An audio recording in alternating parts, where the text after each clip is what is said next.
Years ago, I had a traumatic medical event, and weirdly, it was Morel mushrooms that brought me back from the brink. So I haven't always been up and around as you see me here. When I was 42 years old, I had my wisdom teeth extracted at the urgence of my dentist. I had one that was impacted and horizontal in my jawbone. And I got a dry socket after that and an infection. And a few weeks after that, I had a systemic immune response where it attacked my nervous system. And my spine was pulsing and burning. And I was literally crippled and bedridden for a year and a half. In intractable pain. They couldn't control it. They didn't know what it was. They started telling me I had psychological problems or anxiety, which I knew was wrong. And so it took 9 months, 2 or 3 different hospitals, multiple doctors, like at least 8 different specialists, because we were trying to figure it out. And I was found to have something called POTS, postural orthostatic tachycardia syndrome, orthostatic hypotension, and basic autonomic dysfunction. So in my 40s, there I was, never able to climb again, really not able to get out of bed. And I thought my life was over. I'm one of those people that never quits. And so a friend of mine had a mother who entered sweepstakes. I figured I can lay in bed and convulse, and I can fill out sweepstakes as I'm writing my medical bills and draining my life savings away. Oh, by the way, the insurance companies raised my premium to like $3,000 a year. No, $3,000 a month, $3,000 a year.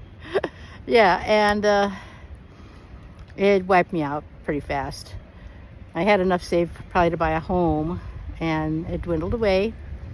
So I'm laying there, I'm entering sweepstakes, and this woman, this mother of a friend, was really good at it.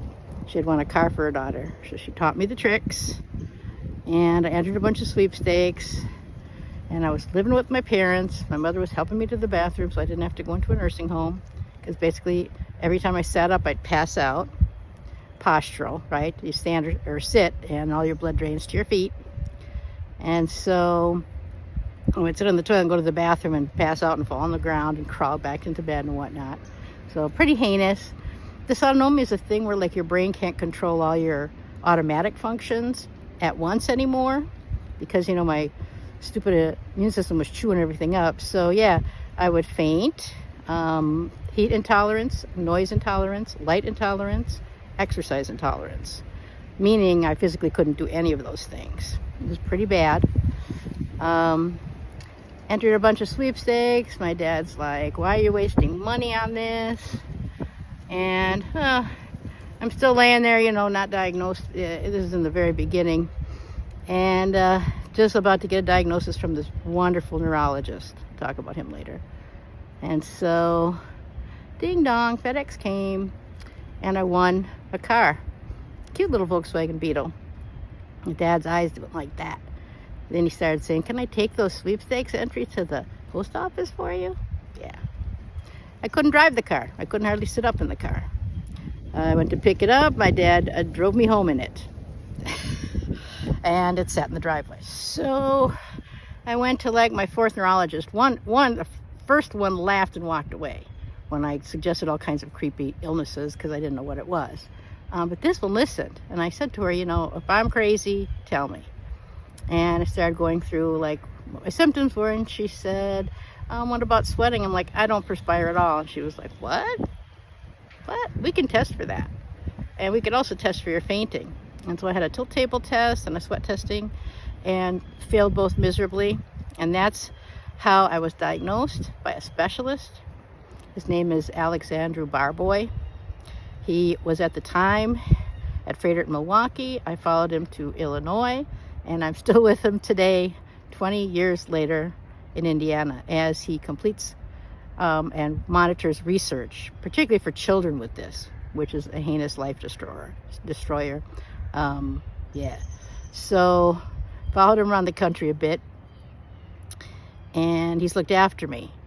And so once my magic medication was found, and it's different for everybody, I started being able to sleep. And then I started to be able to get up and go to the bathroom. I'm like, ooh. And so then I would walk into the backyard, and by the time I got halfway, I had to lay down on the grass. I'm laying there. But then one time I made it to the car, my new car, and I sat in it. And then a few weeks later, I drove it around to the front of the house. And pretty soon, I was driving. Pot's tip, tilt your seat back a bit. That's almost like you're laying down, and that kind of relaxes and helps your blood to stop pooling. And there was this lecture by this mycologist, Britt A. Bunyard, probably the premier mycologist in the country, one of them, Amanita expert, but he was doing a spring lecture on morel mushrooms. Ding dong. So I went to the local library and listened to that and got all jazzed up.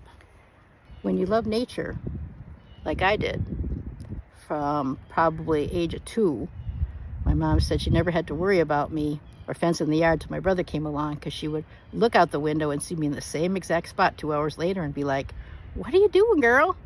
And I'd say, "Mom, watching ants. They're building a nest. They're building a little hump of soil there. It's really interesting." Or I'm watching birds build nests. Or there's a beetle on that tree.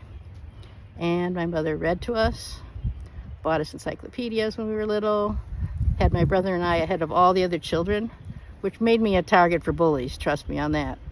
And yeah, I mean, at 4 or 5, all the little girls wanted to be teachers and nurses and mommies, and I wanted to be a paleontologist. This is in the 60s. This was not a thing for women. You know, we were barely able to wear pants in public. Still didn't have any right over our own bodies. We couldn't get a credit card in our own name, own property, none of that. So I'm barely walking now, and my dad had retired because of the stress, and mom needed help caring for me and stuff, and he took a part-time job delivering car parts. And you know, I had talked about this Morel lecture, how cool it was, how interesting and smart Britt was. And my dad said, "You know, I passed these woods, they're public woods, and they look good. Why don't you take a walk there one day and you drive your car around?" So I did in spring. The lecture was a little bit before spring, right? So I go in this woods, and guess what? I found about a dozen big yellow Morchella americana. Well, after that I was hooked. And it motivated me to keep walking in the woods. Even if, you know, sometimes I would have to lay down in the woods, might be hours. And I didn't care, because it smelled good in there. And all the things were happening around me like they did when I was a little girl. You know, I saw the insects and birds and forest creatures. And the mushrooms taste really, really good. Of course, my mother was still living at the time. They wouldn't try them for a couple years, so they were sure I knew what I was doing. But I enjoyed them. And, oh yeah, once my mom tried them, then it was like, oh, every spring, when are you going to get them little gray mushrooms? I like some of those fried up crispy. Yeah, so that happened. All I wanted to do was travel around the world, write stories, and take pictures of different wildlife, different ecosystems, meet other people like me, climb mountains. Oh man, I loved climbing. I loved heights. I still do. I still do, and I still have done some crazy things, like jumping off the Stratosphere Hotel and flying up onto Ruth Glacier and getting out from a small plane in Alaska. And yeah, I love climbing. I climbed Kilimanjaro before 2 years before my immune system collapsed. And I could never climb again after that. I've still got vertigo. I've still got issues that change on a daily basis. I always say dysautonomia is like a box of chocolate, you know. You really never know what you're going to get. You don't know how severe a symptom's going to be, what kind it is, or how long it's going to last. It just keeps changing. One day I might overheat doing just nothing, like thinking and looking at the computer. I'm like, I'm boiling, I'm going to die. And some days I can go walking. And other days I'm dizzy all the time. And other days, if I walk, I pass out, or I feel weak. So, you know, like my heart's pounding, and you know, I'm in decent shape. I mean, I'm not spry like I used to be, and the medications make me gain weight and all that. But yeah, so I was crushed that I would never climb again, that I wouldn't probably travel around the world anymore like I had been doing. I lived on the sailboat in the Galapagos. I Um, explored Ecuador, did this great trip to Baja where I was in this little panga, which is like a little pontoon boat, and I saw calving gray whales, and a baby came right up to me, and I could touch the little bristly baleen in his mouth, and the mother kind of shoved him over because I guess people take the barnacles off of them, which are itchy, and so, you know, a lot of that stuff was gone, and I was crushed. And morel mushrooms kind of, well, they don't run away, and they're not far away, and you can walk around slowly and take your time. And that's what I mean by morel mushroom saved my life. It gave me another part of nature to love, and made life worth living again. And I still love doing it all these years later. So yeah, I made it back to my car. It's rumbling, thundering, a few spots of rain. There's a little band coming through. I can wait it out. So yeah, that's my story. That is definitely my story, and how I came to pick mushrooms. I had seen them growing up, and I thought they were cool. We even had an elm tree in front of my childhood home that got cut down due to Dutch elm disease, and a morel popped up, a big yellow morel, and I remember looking at it and saying, wow, that's cool. It looks like a pine cone. And the next day it was gone, and just the stump was there. So there were shroomers back in the 60s, let me tell you what. And I was interested in every aspect of nature, but other things drew me, particularly birds. You know, Jake is always talking in the background. He's my little rescue boy. I got him 3 years ago. He's going to be 40 this year. He's an Amazon parrot. And I had one for almost 40 years that was crippled, that they were going to euthanize, that they told me was only going to live 2 years. And when he passed away, he was almost 40. And that was my beloved Shaka. And when he died, I was so crushed. I was going to donate his cage, so I went to a rescue in a suburb near me, a parrot rescue. That's where I met Jake, and was eating a banana, and he was interested in that, and we became fast friends. I visited him every day. That rescue was open for a month till he trusted me and stepped up and wasn't afraid, and then I took him home. I got him a new cage. I call it his house, his penthouse. And it's open all the time because he was kept locked up. And he was fed a poor diet, so he has arthritis and heart disease and whatnot.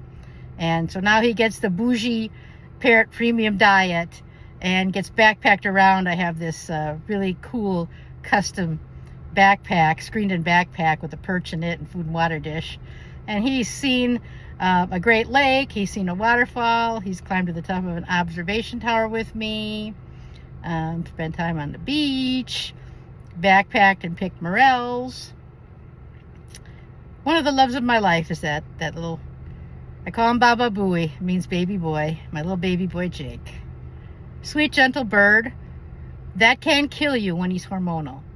They call this particular Amazon species the pit bull of Amazons, and not for someone with no experience. You have to let them come to you, because if you start poking at them, you're going to get chomped, and they can do some damage. I know that all too well. When I first got him, about a year in, no bites at all, because I know how to avoid them. I dyed my hair blue, and wah-wah. I thought he wanted to kiss me. No, he wanted to take a chunk of my lip. And so I was in the ER that night getting stitches. Lower lip, can't even tell. Had a really good nurse. And yep, I still loved him. Not too many bites. It's all revolved around my hair. It's wet, it's different. He doesn't like that. Now, Shaka, the one before, if I painted my nails, forget about it. He would try and kill you. So whatever stimulates him, you got to watch it. I love birds. I love any kind of wildlife. And they belong in the wild. And people think it's going to be easy to take care of them, and it's not. So I've rehabilitated parrots my whole life and tried to give them a decent life, a proper diet, freedom, exercise, new experiences, things like that. I'm glad the pet trade has curtailed importing them, and I hope breeders stop breeding them, because they live so long, they outlive you, and then they get bounced around from home to home with people that don't understand them and their special needs, and they get abused and traumatized and neglected. So anyway, bougie parrot Jake, he's living the high life, and I always say, he's not spoiled, you're spoiled. Love that bird. So what's the upshot of my story? You know, am I just whining about my health?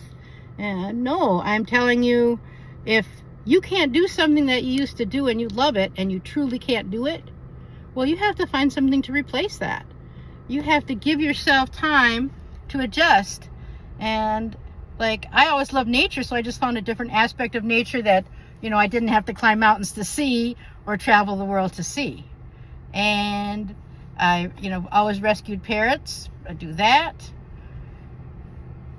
The sweepstakes, you went digital and it kind of became a thing you couldn't win anymore. But back in the day, I mean, I won a refrigerator. I won $2,000 worth of groceries. I won a plasma TV. All kinds of stuff back when you paper mailed things. It was pretty cool. And I drove that Beetle for years and eventually gave it to my dad for $1. And he drove it around for a while, you know, when I got my SUV. So, yeah. I thank the doctors. I thank science. I thank my mom who took care of me. You know, there are other people who supported peripherally, and I thank them, friendships and whatnot. But modern medicine got me up. You know, I still have days when I'm down.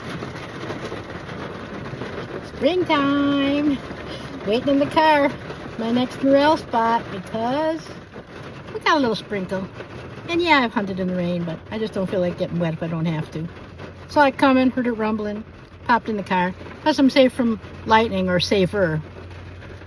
Drippity drippity. I forgot to mention, in the middle of all that dysautonomia in 2011, I was diagnosed with breast cancer. I had 3 surgeries and 30 radiation treatments. I'm cancer-free over 12 years. And I take care of my dad, who has dementia. We are living together. Mom passed of cancer in 2015. Yeah, it's like that. I'm one tough nut. Have a good Morel season, everyone. I hope you find a lot. Never stop trying. And never give up. I'm gonna shroom till I die.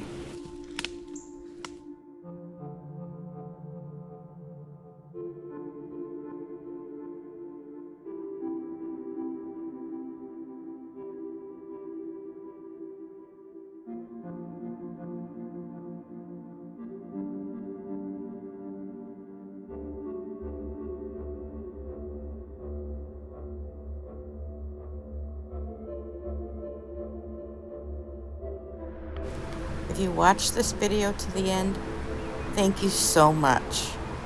It means the world, truly.